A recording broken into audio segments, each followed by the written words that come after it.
네, 계속 성전의 구조 살펴보도록 하겠습니다. 북쪽에 있는 구조물 하나 더 살펴보겠습니다. 북쪽, 여기서 보이지 않는데 위에서 내려다보면 하나의 풀이 있어요. 연못, 이스라엘의 풀, 이스라엘의 연못이라고 하는데 여기가 바로 희생 제물로 드려질 양을 여기서 씻었다고 합니다. 요 근처에 양문이 있고 또 베데스다 연못이 있습니다.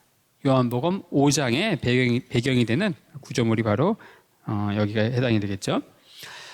자, 이스라엘 연못, 희생 제물에 쓸 양을 씻었다. 요한복음 5장에 보면은 예루살렘에 있는 양문 곁에 히브리 말로 베데스다라 하는 못이 있는데 거기 행각 5이 있고 이런 말씀이 있습니다. 바로 예루살렘 성전 북쪽에 있는 구조물과 관련된 거죠.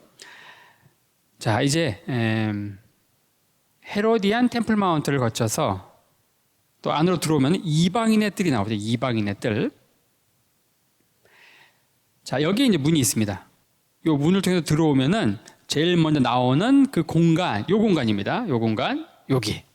왜 여기 중요한가? 여기에 보면은 또 두세 계단이 있습니다. 그러니까 지금 보시는 요 계단하고 요 뜰하고 요 안하고는 달라요. 이 공간은 이방인은 들어올 수 있지만 그 이상 여기부터는 들어올 수가 없어요. 우리가 살펴보려고 하는 여기가 바로 이방인의 뜰이죠. 물론 여기만 있지 않습니다. 이쪽도 있죠. 이쪽에도 있고 북쪽에도 있습니다. 근데 주로 여기를 위주로 살펴보는 것이고, 이방인의 뜰과 관련된 이야기가 성경에 많이 나오죠. 예. 이방인들도 여기는 들어올 수 있어요. 여기까지. 하지만 이스라엘의 뜰이 가까워 오기 때문에 경계가 삼엄하다. 예. 그리고 이방인의 뜰과 이스라엘의 뜰 그 사이에 파티션이 있고 거기에 성전 호위대 군사들이 삼엄하게 지키고 있다. 그리고 함부로 들어오지 못하게 하는 경고문이 곳곳에 있는데 1871년에 이 경고문이 발견이 됐습니다. 당시 라틴어 그리고 헬라어로 쓰여져 있는 경고문. 내용은 우리가 예상할 수 있는 대로 이곳에 이방인을 데려오는 자는 그에 상응하는 죽음을 당할 것이다. 그런 내용으로 쓰여져 있는 이 헬라어 경고문을 보고 계십니다. 앞서 이야기한 대로 이방인의 뜰이고 이방인의 뜰과 이스라엘의 뜰을 막는 파티션이다. 아까 사도 바울 이야기를 했습니다. 바울이 왜 성전에 서원 지키는 그 결례를 하러 왔다가 왜 붙잡히는가? 이때 이제 잡혀가지고 가이사랴에 2년간 연금됐다가 나중에 로마 황제에게 항소하는 이야기. 저기 보면은 이들이 이 바울이 에베소에서 온 그 드로비모라고 하는 사람과 이 바울이 성전 경례를 거니는 것을 본 거예요. 말씀을 읽어보면 외치되 이스라엘 사람들아 도우라. 이 사람은 각 처에서 우리 백성과 율법과 이곳을 회방하여 모든 사람을 가르치는 그 자인데 또 헬라인을 데리고 성전에 들어가서 이 거룩한 곳을 더럽게 하였다 하니 이는 저희가 전에 에베소 사람 드로비모가 바울과 함께 성내에 있음을 보고 바울이 저를 성전에 데리고 들어간 줄로 생각함일러라. 자, 이해하셨습니까? 바울이 체포된 이유는 바울이 예를 들어서 아까 이방인 드로비모를 데리고 이 안에 들어왔다가 하면 완벽한 성전 모독죄죠. 그런 건 아닌 것 같아요. 대충 여기 언저리 들락날락 하는 걸 보고서 바울이 가는 곳마다 막 그런 괴담이 있었잖아요. 바울에 대한 괴담. 할례 못 지키게 하고 할례 한 사람도 역수술해가지고 할례 그냥 풀게 하고 그런 식으로 막 확대 재생산된 가짜 뉴스가 막 돌아다녔단 말이에요. 그러면서 이 바울이 성전 모독죄로 붙잡힌 겁니다. 저는 바울이 이방인을 데리고 성전 안에 이 경고문을 무시하고 담대하게 들어갔다고 생각하지 않습니다. 여러분 어떻게 생각하십니까? 하지만 저는 바울이 예수님께서 이방인과 유대인 사이에 막힌 담을 허무셨기 때문에 이방인들 데리고 성전 안에 들어가도 괜찮다고는 믿었다고 생각해요. 개인적으로 믿었지만 그 믿음을 도발적으로 행동으로 나타내진 않았습니다. 제 생각에 동의하십니까? 바울은 에베소에서 분명히 얘기하거든요. 예수님께서 유대인과 이방인 사이에 막힌 담을 허물었다. 이 선언은요, 분명히 엄청난 선언이고 그것은 분명히 지금 보시는 이방인의 뜰과 이스라엘 뜰 사이에 있는 그 경계, 그 막힌 담, 이 경고문 이런 것들을 의미하는 거거든요. 하지만 그렇게 믿지만 바울은 결코 이방인을 데리고 성전 안에 함부로 들어가지 않았습니다. 이것은 마치 무엇과 같냐면은 예수님 이외에 다른 것은 진리가 아니라고 생각을 해요. 근데 각 나라마다 전통 문화가 있어요. 근데 각 나라마다 전통 문화가 다 뭐와 관련이 있냐면요, 예수 그리스도 진리가 오기 전에 우상 숭배와 관련이 있죠. 극단적으로 이야기하면은 우리나라도 뭐가 있었습니까? 불교가 있었고 뭐 도교가 있었고 막 그래요. 근데 어떤 분이 예를 들어서 우리가 예수님이 진리라는 걸 믿지만은 막 도끼 들고 가가지고 불상을 막 훼손하고 그러진 않잖아요. 근데 어떤 분이 사찰을 막 뺑뺑 돌면서 땅 밟기 기도를 하면서 사찰 무너져라 이렇게 막 기도하는 거, 그런 거 찍고서 인스타그램에 올리고 이렇게 하는 건 아닌 것 같다는 거죠. 그렇게 믿는 것과 도발적으로 행동하는 것은 다르다. 우리가 살아가는 세상은 굉장히 종교 다원주의 세상이기 때문에 이 바울이 살던 시대는 또 다르거든요. 이때는 충분히 그렇게 할 수 있죠. 하지만 바울은 그렇게 하지 않았습니다. 성전 경내 여기 거니는 거 그거 가지고 이제 과도하게 해석이 되어서 성전 모독죄로 체포됐지만 바울은 그렇게 행동하지 않았다. 분명 그렇게 믿었지만 그렇게 행동하지 않았다는 거죠. 이방인의 뜰과 관련된 중요한 말씀이 바로 사도행전 21장에 나온다. 에베소 2장 14절에 그는 우리의 화평이신지라 둘로 하나를 만드사 중간에 막힌 담을 허시고, 이 말씀은 분명 지금 우리가 보시는 유대인과 이방인 사이에 막힌 이 담을 염두에 두고 바울이 했던 굉장히 파격적인 선언입니다. 센세이션한 거죠. 우리는 이 말씀을 그냥 읽겠지만 이방인인 우리로서, 우리 이방인이 우리가 하나님의 지성소 앞에 나아가서 예배, 담대히 은혜의 보좌 앞에 나아갈 수 있다는 게 얼마나 큰 은혜고 축복인지, 이 경고문을 보지 않고는 우리 돌에 맞아 죽을 수밖에 없죠. 자, 그리고 살펴봐야 될 중요한 구조물이 여기에 있습니다. 여기. 우리가 여러 행각들, 이쪽에 네 행각의 이름이 뭐였습니까? 왕의 행각이었죠. 그리고 이 서쪽에 있는, 북쪽에 있는, 동쪽에 있는 행각들은 살펴보지 않았는데 그 중에 특별히 이 부분, 이 동쪽에서 특별히 이 부분, 이 부분이 굉장히 중요합니다. 여기를 뭐라고 하느냐, 이 행각을. 솔로몬 행각. 어디에 나오는지 정확히 찍어라고 못 찍겠지만, 이거 많이 들어본 것 같아요. 그렇죠? 솔로몬 행각. 먼저 행각에 대해서 한번 간단히 언급을 하겠습니다. 이 행각. 여기 이제 우리가 많이 아는 용어로서 스토어라고 들어보셨죠? 스토어 학파. 이게 왜 스토아 학파냐면요, 당시 철학자들은 플라톤처럼 어떤 공간, 사무실을 임대해가지고 뭐 아카데미아라고 하는 그 철학 학원을 만들어요. 근데 임대료를 내고 이렇게 할 돈이 없는 거예요. 그러니까 많은 그 철학자들이 사람들이 어디에 몰려 있어요? 해가 이제 세니까 스토아, 여기 그늘이 있잖아요. 스토아, 사람들이 많이 이 공간 구석에 앉아가지고 사람들 삼삼오오 모아놓고 가르치는 거예요. 그들이 이제 스토아 학파거든요. 그 스토아가 성경에는 뭐라고 번역되어 있는가? 행각, 이렇게 번역되어 있습니다. 그 중에 우리가 성경에 나오지 않지만 헤롯이 만들었던 굉장히 웅장한 그 구조물, 왕의 행각에 대해 살펴봤고, 그 중에 서쪽 끝에 있는 성전 꼭대기, 동쪽 끝에 있는 산헤드린에 대해 살펴봤다면은 이 동쪽 행각 가운데서 특별히 이 공간이 굉장히 의미가 있는 곳이다.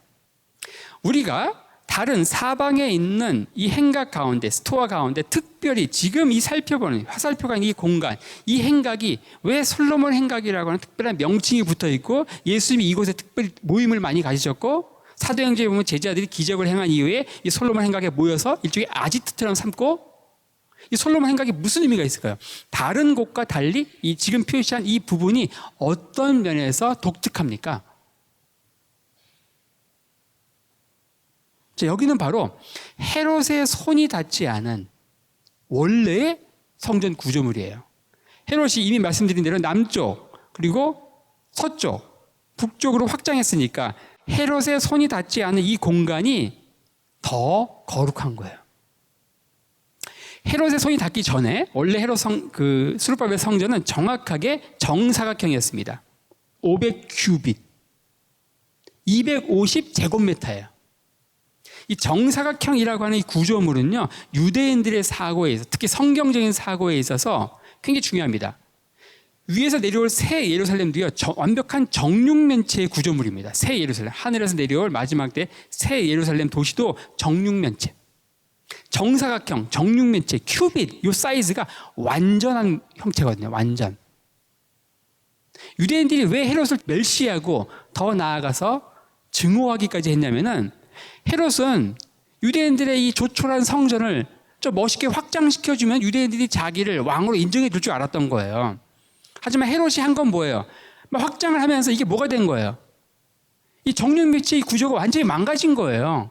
그리고 막 왕의 행각처럼 멋있는 구조물을 막 만들고 막 금으로 치장하고 하면 유대인들이 환호할 줄 알았는데 그게 아닌 거예요. 아주 멸시하는, 율법 전혀 모르는 거예요. 멸시하고 더 나아가서 증오하는 거예요. 그러한 유대인들의 표현이 솔로몬 행각에 보이는 거예요. 여기가 더 거룩한 장소이고 여기에 보이는 겁니다.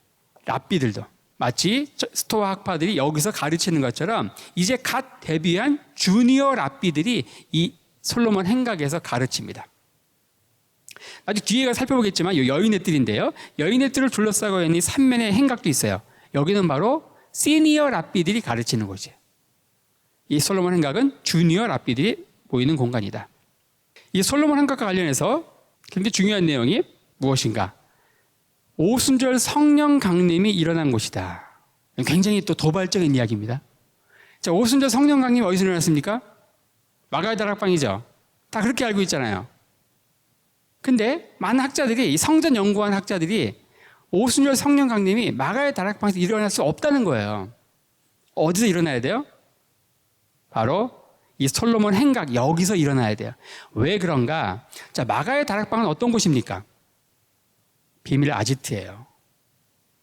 사도행전 1장 후반절에 보면은 이 제자들이 마가의 다락방에 모여서 기도하는 이야기, 기도에 전심하는 이야기가 나옵니다. 그리고 나서 사도행전 2장 1절에 오순절 날이 대매하고 성령 강림 사건이 나오는데, 요한복음 1장 후반절에 나오는 그 사건의 장소와 요한복음 2장에 나온 사건이 연속성이 있다는 어떤 그 힌트도 없어요. 그러니까 그렇다고 생각합니다.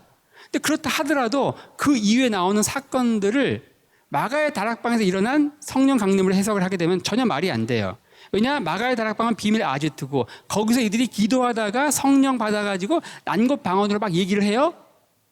근데 성전에 예배하러 온 사람들이 다 그걸 보고서 저 우리 고향 방언인데 이렇게 얘기한단 말이에요. 무슨 얘기인지 아세요? 그러니까 비밀 아지트인 마가의 다락방에 일어난 사건이면은 말이 안 되는 거예요. 이럴 수는 있겠죠. 마가의 다락방에서 막 기도해, 난곳 방언을 막 기도하다가 그렇게 계속 기도하면서 성전으로 왔어요. 근데 그런 상황이 아니잖아요. 가만히 봐도 자기도 모르게 난곳 방언을 막 하는데 그걸 보자마자 저 뭐 하는 거죠? 우리 방언인데 술에 취했나 보다. 이렇게 나온단 말이에요. 거의 동시다발적으로 일어났던 반응이거든요. 그러니까 마가의 다락방에서 성령 강림이 일어난 게 아니라는 거예요. 그럼 어디인가? 바로 이 솔로몬의 행각이라는 거죠. 여기서 이들은 기도했고, 예수님도 제자들과 함께 이곳을 제자들과 수시로 들락날락 하셨고, 사도행전 초반부에 보면 이들이 기적을 행하고 솔로몬 행각에 모이고, 또 기적을 행하고 솔로몬 행각에 모이고, 일종의 여기는 기도하는 장소였고 말씀 가르치는 장소였고 기적 행하고 모인 일종의 베이스 캠프 아지트였다는 거예요. 언제부터? 예수님 당시부터 제자들과, 또 예수님뿐이 아니고 당시 종교적인 유대인들은 성전 안의 행각 중에서 특별히 요 솔로몬 행각 여기에 모였다. 좀 충격적인 얘기지만 잘 소화하시기 바랍니다. 네. 자, 그리고 요와 관련해서 또 누가복음 2장에 보면은 예수님께서 12살 되던 기록이 누가복음에 나오죠. 함께 예배하러 왔다가 집에 돌아가려는데 여리고에 와보니까 아이가 없는 거예요. 그러니까 부모가 찾으니까 어디에 있는 거예요? 예수님이 성전 안에 있는 거예요. 사흘 후에 성전에서 만난즉 그가 선생들 중에 앉으사 저희에게 듣기도 하시며 묻기도 하시니 듣는 자가 다 그 지혜와 대답을 기이 여기더라. 예수님께서 듣기도 하고 묻기도 하신 그 장소는 아마도 요 솔로몬 행각일 것이다. 그렇게 이야기하죠. 요한복음 10장에 보면은 예수님께서 성전 안 솔로몬 행각에서 다니시니 이런 구절이 나오고요. 또 사도행전에 보면은 사도들의 손으로 민간의 표적과 기사가 많이 되매 믿는 사람이 다 마음을 같이하여 솔로몬 행각에 모이고, 이들은 초대 이 사도행전 사역 제자들 사역에 굉장히 중요한 그 아지트와 같은 곳이 어디였는가? 바로 솔로몬 행각이었다는 거죠. 자, 솔로몬 행각에 살펴봤고요. 자, 그 다음에 이제 여인의 뜰을 보겠습니다. 여인의 뜰은 어디인가? 자, 이 공간이 여인의 뜰인데 여인의 뜰로 들어오기 위해서 문이 있습니다. 문. 동쪽에 있는 요 문. 자, 이 문을 뭐라고 하느냐? 순결과 공의의 문이라고 합니다. The Gate of Pure and Justice 이렇게 되어 있더라고요. 아까 이야기했던 알프레드 에더사임 책에. 그걸 어떻게 번역할까? 이렇게 번역했습니다. 그냥 제가 번역한 게 이제 앞으로 그 이름이거든요. 이거에 대한 내용이 한국교회에 소개된 적이 없거든요. 굉장히 고민을 많이 하면서 이름을 갖다 붙였는데 좀 없어 보이지만 어쩔 수 없어요. 이름이 그렇게 되어 있더라고요. 자, 순결과 공의의 문. 요게 여인의 뜰로 들어가는 동쪽에 있는 문이다. 자, 그리고 남쪽에 있는 문. 남쪽. 연루에서 나왔죠. 여기에 뭐가 있었죠? 여기에 시장이 있었죠. 그리고 여기로 들어옵니다. 요 문이 뭔가? 이 문, 남쪽에 있는 문이 훌다문이다. 훌다문. 대부분의 순례객들은 이 훌다문을 통해서 들어오죠. 그리고 이 동쪽에 있는 순결과 공의의 문을 통해서는 부자들, 최소 1년에 1억 이상 기부 헌금하는 아너스 클럽들만 사용하는 문입니다. 일반 순례객들은 아마 저와 여러분들이 이 문을 사용하지 않았을까 싶어요. 네. 훌다문. 훌다가 누굴까? 훌다는 요시야 때 여선지자 이름입니다. 훌다문이고요. 자, 열왕기하에 보면은 여선지 훌다에게, 여선지자 훌다, 요시야 때 선지자 이름. 왜 이 이름이 이 여인의 여선지 이름을 따라서 지어졌는지 나오지 않습니다. 훌다문. 자, 그리고 저 서쪽에도 이제 문이 있겠죠. 이 문은 코포니우스 게이트다. 코포니우스. 이 코포니우스라고 하는 사람은 이제 이 문을 만드는 데 있어서 헌금을 한 로마 장군의 이름을 따라서 만들어졌습니다. 그래서 코포니우스 게이트라고 하고, 자, 그리고 북쪽이 보이지 않죠? 북쪽에 들어오는 문이 뭔가? 바로 타디 게이트라고 하죠. 타디 게이트. 뭐 이런 것들 그다지 중요하지 않습니다. 이렇게 이제 문을 거쳐서 지금 이 문은 성전 바깥에 있는 문 말고 이제 안으로 들어왔어요. 이제 여인의 뜰을 위시해서 본격적인 성전 안뜰로 들어오는 데 있어서 동서남북에 있는 문을 또 살펴본 것입니다. 자, 여인의 뜰, 이 공간이 여인의 뜰입니다. 여인의 뜰이라고 하는 이 공간, 요게 역대하에 보면 재미난 구절이 있습니다. 여호사밧이 여호와의 전 새 뜰 앞에서 유다와 예루살렘의 회중 가운데 서서, 이 말씀의 배경을 간단히 설명을 하면 여호사밧이라고 하는 왕이 있습니다. 분열왕국 시대에 르호보암이 있고요, 아비야, 아사, 여호사밧, 네 번째 왕이죠. 여호사밧 때 무슨 일이 벌어지는가? 요단 동편에 있는 에돔, 모압, 암몬, 요단 동편에 있는 이 세 나라를 묶어가지고 뭐라고 하느냐? 못난이 삼형제 이렇게 얘기합니다. 이 못난이 삼형제 연합군이 유다를 쳐들어와요. 예루살렘이 함락될 위기에 처합니다. 이때 여호사밧이 어떻게 하는가? 유다 백성들을 전부 여호와의 전 새 뜰에 모아놓고 금식을 선포하고 기도합니다. 뭐 그런 이야기가 나오는데, 자, 이 새 뜰, 여호와의 전 새 뜰이 지금 우리가 살펴보는 여인의 뜰입니다. 여인의 뜰. 이 여인의 뜰이라고 하는 이 공간은 사실은 솔로몬이 만든 성전, 솔로몬 시대의 그 성전에는 없었던 구조예요. 솔로몬 성전은 어때요? 성전 문을 통해 들어가면 뭐가 있습니까? 번제단이 있고, 물두멍이 있고, 성소가 있고, 지성소가 있고, 그렇죠. 지금 우리가 살펴본 이 여인의 뜰이라고 하는 공간은 헤롯 성전 때 있는 독특한 구조물이에요. 그러니까 솔로몬 성전에 없었다. 여기가 바로 여호사밧이 유다 백성들을 다 모아놓고 기도시킨 여호와의 전 새 뜰이고요. 이게 나중에 시간이 지나면서 이 성전 제사에 사용되는 뭐 목재라든지 뭐 기름이라든지 포도주라든지 뭐 기타 등등 이런 것들을 모아두는 일종의 방들이 하나씩 생기는 거예요. 그리고 그 방들을 연결한 일종의 스토어, 행각이 생기면서 이 스토어, 행각에 막혀진 공간, 여인의 뜰이 후차적으로 생긴 것이다. 그러니까 솔로몬 성전에서 원래 없던 구조물이고 여호사밧의 여호와의 전 새 뜰이라고 하는 명칭으로 간략히 언급되는 그게 우리가 지금 살펴보려고 하는 여인의 뜰일 것이다. 이렇게 이야기합니다. 여인의 뜰과 관련해서 중요한 것은 무엇인가? 여기는 여인들만 들어오는, 남자들은 들어올 수 없는 금남의 공간입니까? 그래서 여인의 뜰입니까? 아니죠. 이것은 바로 여인들은 여기까지 들어올 수 있다는 거예요. 이스라엘 여인들. 물론 이방인들은 여기 이방인의 뜰, 그리고 그 다음에 여기는 이스라엘의 뜰, 이스라엘 남자 여자 다 들어올 수 있죠. 쫙 들어오죠. 여기는 이스라엘 여인의 뜰, 그리고 이 문을 거쳐서 들어가면 이스라엘 남자의 뜰이 있습니다. 더 올라가면은 제사장의 뜰이 있죠. 여인의 뜰은 여인만 들어가는 공간이 아니라 여인이 들어갈 수 있는 한계임을 표현하고 있다. 자, 그 다음에 여인의 뜰, 내 모서리에 뭐가 있는가? 촛대가 있어요. 촛대. 이쪽에 있는 촛대는 보이지 않는데 촛대가 있습니다. 촛대. 우리는 촛대가 어디에 있다고 배웠어요?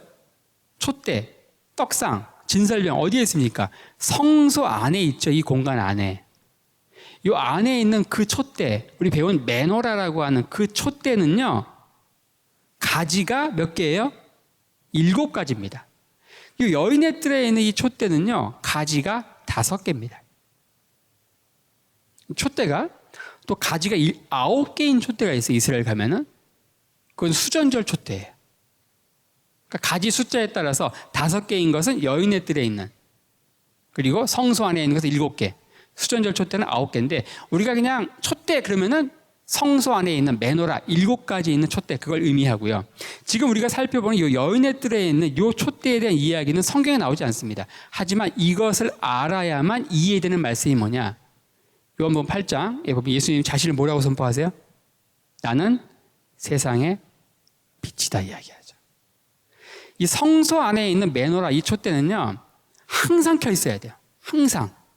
1년 365일 밤낮으로 항상 켜 있어야 돼요. 그런데 여인의 뜰에 있는 요 촛대는요, 1년에 딱 하루 켭니다. 하루.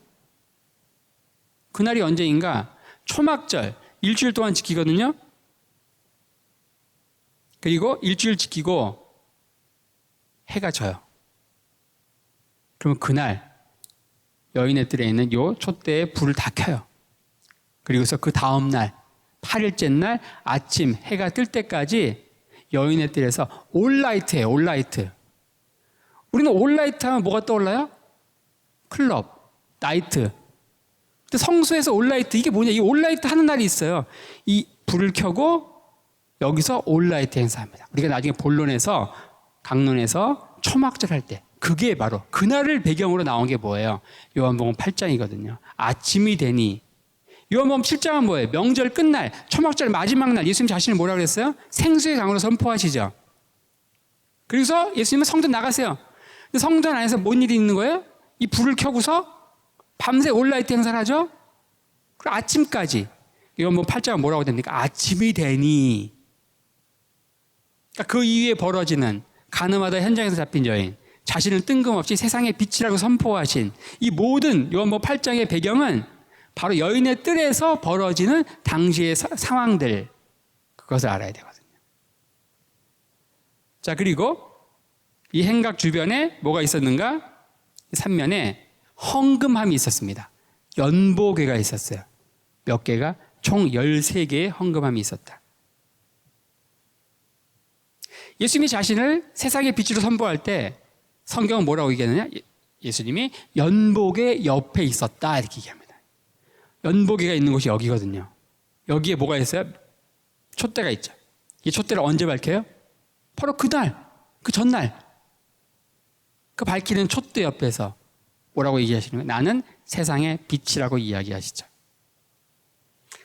성경에 직접적인 언급은 없지만 우리가 너무 잘 아는, 너무 유명한 세상의 빛으로 선포하신 예수의 말씀을 이해하는 데 있어서 여인의 뜰에 있는 요 촛대는 굉장히 중요하다. 여인의 뜰이라는 공간, 여호사밧과 관련이 있고 여인이 들어갈 수 있는 마지막 한계점이다. 4개의 촛대가 있다는 거, 5개 가지에 4개의 촛대. 3면의 행각은 시니어 랍비들이 가르치던 것이다. 아까 이야기했습니다. 솔로몬 행각은 주니어 랍비들이, 그리고 여인의 뜰 3면의 이 행각은 시니어 랍비들이 가르치는 것이었다. 예수님도 처음에 공생의 사역 초기 데뷔할 때는 솔로몬 행각에서 가르치시다가 예수님이 이제 공생애를 맞으시고 돌아가시기 거의 전에 이 고난 주간에 화요일에 가르치시는데 계속 토너먼트를 하죠. 때로는 헤롯 땅에 와가지고 또 사두개인들이 오고 바리새인들이 오고 율법사가 오고 하루 동안에 예수님이 계속 토론을 해요. 토론. 그 토론이 벌어진 장소가 바로 요 여인의 뜰 주변에 있는 요 시니어 랍비들이 모이는 요 공간일 것이다. 그렇게 이야기를 하죠. 13개의 헌금함이 있었다. 연보개가 있었다. 자, 요한복음 8장 20절 이런 말씀이 있습니다. 이 말씀은 성전에서 가르치실 때에 연보개 앞에서 하셨으나 잡는 사람이 없으니 이는 그의 때가 아직 이르지 아니하였음이러라. 자, 이 말씀은 뭔지 아십니까? 나는 세상의 빛이라. 이 말씀하신 게 어디냐? 연보개 앞에서 하셨다는 거예요. 세상의 빛. 여기 어떻게 연결이 되는가 살짝 언급했지만 자세한 좀 디테일한 내용들은 강론 초막절편 할 때 좀 더 자세히 살펴보도록 하겠습니다. 그러니까 지금 우리가 다루는 성전의 구조 이런 것들이 나중에 강론 6월절부터 수전절까지 살펴보려고 강론할 때 다시 또 리뷰가 되기 때문에 조금씩 여러분들이 복습을 하시면서 따라오셔야 좀 이해가 더 수월하실 것 같습니다. 자, 예수께서 눈을 들어 부자들이 연보개에 헌금 넣는 것을 보시고 또 어떤 가난한 과부의 2렙도 넣는 것을 보시고 그리고 여인의 뜰 삼면에 있는 13군데의 헌금함에 대해서 얘기했습니다. 그 중에서 동쪽에 있는 순결과 공의의 문 1억 이상 헌금하는 아너스 클럽이 사용하는 전용문 딱 들어오자마자 이들은 뭐 했을까요? 딱 주머니에서 1억짜리 수표를 흔들면서 헌금을 딱 했겠죠. 근데 어때요? 가난한 과부는 자기의 전 재산 2렙 돈을 넣은 거예요. 부자들은 사람들이 다 보는 앞에서 흔들면서 이제 헌금을 한 것이고 그런 것들을 예수님께서 은유적으로 표현하고 있습니다. 자, 근데 굉장히 또 중요한 말씀, 재미난 말씀이 무엇인가? 마태복음 6장에 보면은 그러므로 구제할 때에 외식하는 자가 사람에게 영광을 얻으려고 회당과 거리에서 하는 것 같이 너희 앞에 나팔을 불지 말라. 구제할 때에, 헌금할 때에 예수님 뭐라고 합니까? 나팔을 불지 말래요.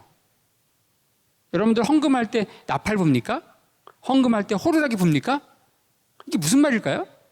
구제할 때에, 헌금할 때에 나팔 불지 말라. 이 말을 우리가 익숙하게 사용은 하지만 왜 나팔일까? 그런 생각은 아마 안 해봤을 거예요. 이거 어디서 나온 거냐면요. 13개 헌금함이, 이 헌금함이 뿔나팔 아시죠? 뿔나팔. 나팔의 모양이었어요. 왜 나팔의 모양이었냐면은 이게 뿔나팔이 부는 곳과 나오는 곳이 다르죠. 부는 곳은 구멍이 작고 나오는 곳은 넓잖아요. 그래서 당시에도 그랬나 봐요. 오늘날도 헌금 하는 척 하면서 손 넣어가 헌금을 빼는 헌금 도둑들이 있거든요. 당시에도 그랬나 봐요. 헌금함의 모양이 손 넣는 공간은 작고 이 입 모양이 있는 그 부분이 거의 돈만 딱 넣는 거예요. 그러니까 손은 안 들어가요. 그 나오는 것은. 그래서 헌금함의 모양이 나팔의 모양이었습니다. 그래서 헌금할 때에, 구제할 때에 나팔 불지 말라. 이것은 헌금함의 모양이 뿔나팔의 모양과 관련된 거, 거기서 나온 표현입니다. 자, 그리고 15개의 계단, 15개의 계단이 있다. 결국 들어가려는 게 이 문을 거쳐서 번제단으로 들어가야 되는데 여기 15개의 계단이 있다. 이 15개 계단도 마찬가지입니다. 우리가 아까 더블 게이트 올라갈 때 30개 계단이 어떻다 그랬어요? 3칸 있고 넓어지고 3칸 있고 넓어지고 한 것처럼 여기에 있는 15개의 계단도 3칸 와서 넓어지고 그래요. 또 재밌는 게 뭔지 아십니까? 여기 보면 이 안쪽에 성소로 들어가는 계단은 12개거든요. 12개. 여긴 15개. 저 바깥은 30개. 3의 배수네요? 3의 일체네요? 그 3이라는 숫자가 의미 있게 반복되고 있는 것을 알 수 있습니다. 여기도 마찬가지예요. 3칸 올라가서 넓어지고 이것은 뛰어가지 말라. 뛰어 올라가지 말라. 한 칸 한 칸 올라가면서 여기 15개 계단을 올라가면서 시편 120편에서 134편까지 나오는 15개의 시편을 부르는 노래다. 이 15개의 시편 120편에서 134편의 특징은 뭐라 그랬죠? 굉장히 짧다. 때로는 한 절, 두 절, 굉장히 짧아요. 시편 119편처럼 길었다가는 큰일 난다 그랬죠. 여기서 성전에 올라가는 노래를 부른다. 여인의 뜰 내 귀퉁이에 있는 챔버, 방에 대해서 살펴보겠습니다. 이 북동쪽 끝에 있는 방, 이 방을 뭐라고 하느냐? 우드 챔버, 목재의 방이라고 합니다. 목재의 방. 여기에 이 번제단이 있죠. 번제단에서 태울 땔감, 주로 무화과 나무를 사용했거든요. 그 나무를 저장하고 있었다, 여기서. 여기서 혹시라도 벌레 먹은 나무는 골라내야 되겠죠. 이 안에서 봉사하는 사람들이 누구냐? 자, 제사장들은요, 평상시에 24개의 조. 우리 지금 몇 조가 있죠? 12개입니까? 근데 예수님 당시에 제사장들은 24개의 조, 이걸 뭐라고 하냐? 24개의 반열, 반차. 24개의 조로 나눠가지고 흩어져서 살았어요. 일주일씩 자기네 조가 와서 섬기는데, 와서 섬겨야 되는데, 자기네 조여서 섬겨야 되는데, 올라오는 길에 뭐 시체와 닿았다든지 부정과 접촉한 사람들은 성소 안에 들어갈 수가 없었어요. 그러니까 그 사람들은 어디에 있는가? 이 목재 방에서 벌레 먹은 나무 골라내는 일을 했어요. 정결해야 된다, 정결. 부정과 접촉한 사람들은, 제사장들은 성소 안에 들어가서 이제 하는 굉장히 그 홀리한 직분에 참여하지 못하고 목재의 방에서 벌레 먹은 나무를 골라냈다. 목재의 방. 이 목재와 관련해서 제단에서 사용되는 태우는 목재와 관련, 이게 아무 날 베는 게 아니거든요. 목재를 저장하고 분류한다. 율례를 어기거나 부정한 것과 접촉한 제사장은 이곳에 보내진다. 목재의 절기라는 게 있어요. 아무 날 나무를 베는 게 아니에요. 1년 중에서 9일이 있습니다. 9일. 그게 목재의 절기거든요. 이야기하면 엘룰월 20일, 테베돌 1일, 니산월 1일, 탐무스월 20일, 아브월 5일, 7일, 10일, 15일, 20일. 그 이후에는 베면 안 돼요. 아브월 20일이 나무를 베는 마지막 날이에요. 그 이후엔 도끼를 부러뜨려야 돼요. 아브월 20일을 뭐라고 하느냐? 도끼를 부러뜨리는 날, 이렇게 얘기합니다. 아브월이 언제냐면요, 우리 배웠잖아요. 이스라엘 달려. 물론 아직 우리 기억하는 분이 있으라고 전혀 기대하지 않습니다. 부담 갖지 마십시오. 아브월이 이스라엘 5번째 달이거든요. 니산월이 3월쯤이잖아요. 3월. 아브월은 대략 지금의 7월, 8월 그쯤이에요. 그러니까 아브월 20일 그 이후에는 나무를 베면 안 된다. 왜냐? 그 이후에는요, 이제 이스라엘이 건기가 가장 건조하다가 그 이후부터 이제 습해지는 거예요. 나무가 벌레 먹을 가능성이 많아지는 거예요.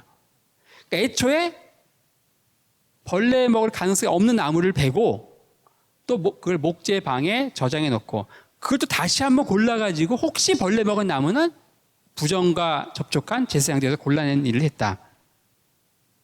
목재 절기와 관련해서 느헤미야서에 이런 말이 나옵니다. 해마다 정한 기한에 나무를 우리 하나님의 전에 드려서, 아무 때나 나무를 드리는 게 아니라는 거죠. 그리고 또 정한 기한에 나무와 처음 익은 것을 드리게 하였사오니 내 하나님이여 나를 기억하사 복을 주옵소서. 우리는 제가 열심히 건축원금도 하고 11조도 하고 감사원금도 했으니까 축복해 주십시오 이렇게 얘기할 수 있지만, 우리가 정한 기한에 나무를 드렸습니다, 축복해 주십시오, 느헤미야에서 이렇게 축복해 달라고 기도하는 거예요. 예. 여기 바로 나무 베는 목재 절기와 관련된 표현이다. 자, 북동쪽에 있는 목재 방에 대해 살펴봤다면 이제 북서쪽에 있는 문둥병자 방, 문둥병자의 챔버. 자, 문둥병은 죄로 인한 죽음을 상징하기 때문에 당시 이스라엘 공동체가 완전히 철저하게 격리되어서 살았습니다. 이들은 지정된 구역을 벗어날 수가 없고 벗어났다가는 채찍 40대를 맞죠. 이 문둥병자들도 회당에서 예배 드릴 수 있거든요. 하지만 회당 예배에 문둥병자를 위한 격리된 공간이 따로 있었어요. 회중이 들어오기 전에 미리 들어와야 되고 회중이 다 나간 다음에 나갑니다. 이 회중과 철저하게 격리되었다. 그런데 하나님이 특별히 은혜 주셔서 이 문둥병이 나올 수가 있잖아요. 그럼 그런 사람들은 어떻게 하는가? 그 문둥병자가 하나님의 은혜로 치유를 받고 사회에 복귀하기 위해서는 정결례를 해야 돼요. 그거에 대한 이야기가 바로 그걸 도와주는 방이 이 문둥병자 챔버고요. 문둥병자 정결례에 대한 이야기가 레위기 14장 1절에서 19절. 이게 바로 문둥병자 정결례 이야기다. 이건 두 단계로 나뉘는데요. 하나는 문둥병자가 다 나았다는 것을 누구에게 보여주나? 제사장에게 보여줘요. 제사장. 당시 제사장은요, 오늘날의 의사의 기능도 제사장들이 하는 거예요. 몸을 다 벗고 정말 문둥병이 깨끗이 나은 거예요. 그럼 털을 완전히 깎고, 온몸에 털을 다 깎고 일주일 동안 정한 곳에 있어요. 어느 한 공간에 있고. 이게 이제 1단계야. 몸이 다 나았다는 것을 제사장에게 보여주는 거. 그리고 나서 뭐 하느냐? 성전에 와서 속죄제, 속건제, 번제를 드리는 거예요. 그걸 바로 지금 보시는 문둥병자 챔버에서 한다. 문둥병 관련해서 예수님이 재미난 얘기가 나옵니다. 예수께서 이르시되 삼가 아무에게도 이르지 말고 다만 가서 제사장에게 내 몸을 보이고 모세의 명한 예물을 드려 저희에게 증거라 하시니라. 예수님이 문둥병자 고쳐주세요. 이렇게 하지 않습니다. 예수님 문둥병자 고쳐주시고 나서 또 문둥병 나았으니까 이제 가서 이제 활보하고 다녀. 이렇게 하지 않아요. 예수님이 뭐라고 하시냐면요. 제사장에게 내 몸을 보이고 레위기 14장에 나오는 문둥병자 정결례를 정확히 지키도록 하세요. 그리고 나서 뭐라 그래? 모세의 정한 예물을 드려서. 우리는 흔히 예수님께서 율법을 폐하러 왔다고 생각을 해요. 예수님은 분명히 내가 율법을 폐하러 온 게 아니고 완전케 하러 왔다고 선포하고 그 말씀을 너무 잘 아는데 우리는 예수님 율법을 폐하러 온 줄 알아요. 예수님 율법을 폐하러 왔으면 문둥병자 고쳐지고 나서 그냥 이제 사회 복귀하고 활보하고 다녀 이렇게 얘기했겠죠. 근데 예수님 레위기 14장 말씀을 그대로 행하도록 하는 거예요. 그래서 우리가 이 구약에 나온, 특히 레위기에 나온 율법들 이런 것들을 좀 관심을 가져야 될 필요가 있습니다. 우리는 율법을 다 폐했잖아요. 다 폐했습니다. 예수님 폐하지 않았다 그랬는데 예수님 다 폐했어. 우리는 다 폐하고 우리가 만든 율법은 딱 몇 개 있죠. 주일 성수, 11조, 전도, 봉사. 여기 우리가 만든 율법이에요. 그렇죠? 근데 이런 율법은 사실 성경에 나오지 않습니다. 예. 우리가 구약에 나오는 레위기에 나온 율법을 조금 더 관심 갖고 살펴볼 공부할 필요가 있다.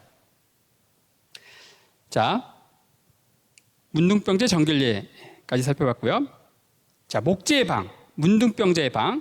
자, 그 다음에 남서쪽에 있는 오일 앤 와인 챔버. 자, 이 공간은 뭐냐? 포도주와 올리브 기름을 보관해두는 방이다. 이 제단에서 포도주를 붓죠. 그리고 소재로 바치는 밀가루 소재 거기에 기름을 붓고 뭐 유향을 붓고 이런 것들을 합니다. 특히 포도주를 붓는 거 이런 것들을 전제라고 하죠. 전제 또는 관제라고 합니다. 영어로 하면 라이베이션. 우리 이제 산소 같은 데 가서 술을 붓죠. 뭐 그런 것도 일종의 이제 관제라고 할 수 있는데 이 번제단에서 드려지는 이런 액체류의 제물, 포도주와 올리브 기름을 보관하는 방이 이 남서쪽 끝에 있다. 제사에 사용되는 포도주와 올리브 기름을 저장하는 곳이다. 빌립보서에 보면은 내가 나를 관제로 드릴지라도 이런 표현이 나오고요. 또 디모데후서에 관제와 같이 벌써 내가 부음이 되고 바울은 자신의 삶 자체를 하나님께 관제로 부어드렸다. 뭐 그런 식으로 자신의 어떤 사역을 관제에 비유해서 설명하고 있습니다. 그 다음에 남동쪽에 있는 방이 뭐냐? 나시린 방입니다. 나시린 방. 나시린 서원과 관련된 곳이죠. 나시린 서원은 무엇인가? 최소 한 달 이상, 그리고 최대 일평생 나시린 서원으로 하나님께 드릴 수 있습니다. 일주일 서원 이런 거 없습니다. 최소 한 달에서 일평생. 일평생 나시린이 성경에 3명이 나오는데 삼손이 있고요. 사무엘이 있고 그리고 세례 요한이 있죠. 서원을 하고 자기가 있는 공간에서 서원을 하고 그다음에 바로 뭘 하는가? 머리를 깎아요. 머리를 깎습니다. 그리고 나서 이 서원이 어떻게 완성이 되는가? 그 깎은 머리를 가지고 와서 양을 번제단에서 잡고 그 양을 이 나시린 챔버 안에 있는 이 화로 요 위에서 삶아야 돼요. 그리고 요 화로를 태운 요 장작불 거기에다가 깎은 머리를 태워야 돼요. 이렇게 하면서 나시린 서원이 완성이 됩니다. 바울도 갱그리에서 했던 그 서원을 6월절 전에 이루기 위해서 성전에 가죠. 와서 이거 하러 간 거예요. 이거 머리 태우러 간 겁니다. 바로 나시린 챔버, 여기에서 이루어졌다.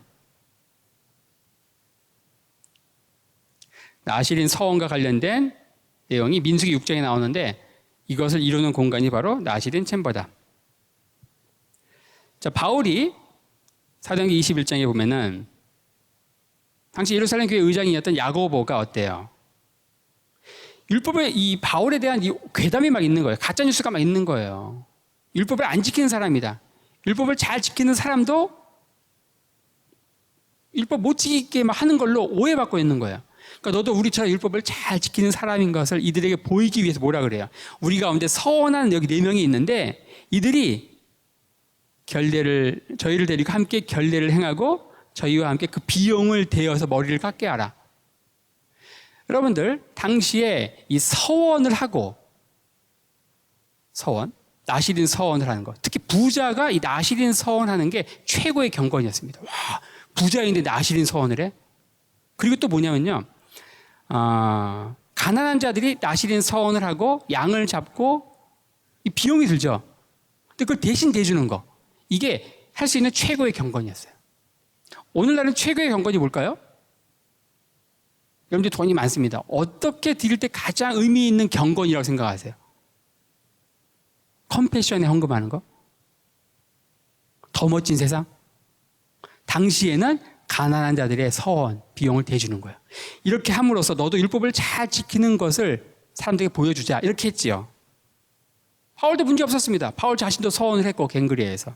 하지만 이거 하다가 결국 잡히는 거예요. 야고보의 제안을 받고 그걸 행하다가 결국 에베소 사람 드로비모 건으로 해가지고 성전 모독죄로 잡히고 결국 같은 연금되고 로마까지 가게 되죠. 자, 이 문, 여인의 뜰로 들어가는 이 남쪽에 있는 이 문이 바로 여인의 문입니다. 보통 사람들은 다 이 문을 통해 들어오죠. 여인의 문, 보통 사람들이 사용하던 문이었고요. 그리고 동쪽에 있는 문, 순결과 공의의 문이라고 했습니다. 부자들이 사용하던 문이었다. 북쪽에 있는 문, 자, 이 문은 음악의 문, 뮤직 게이트입니다. 이 문은 레위인 찬양대들이 사용하는 거예요.